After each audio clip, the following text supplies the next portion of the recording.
The home visit strengthens the relationship. In turn, that can have a profound impact on student outcomes. We know from the research studies that students who received a home visit using the PTHV model had a reduced likelihood of being chronically absent. But what I find most compelling as a former district administrator is actually what happens when there's systemic implementation of parent-teacher home visits. And by systemic implementation, we mean when 10% or more of students at a school site receive a home visit, that's when we begin to unlock those school-level outcomes.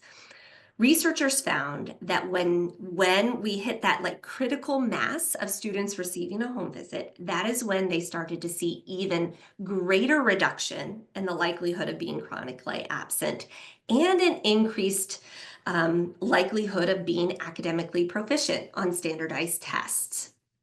And that's for students who received a home visit and students who didn't receive a home visit.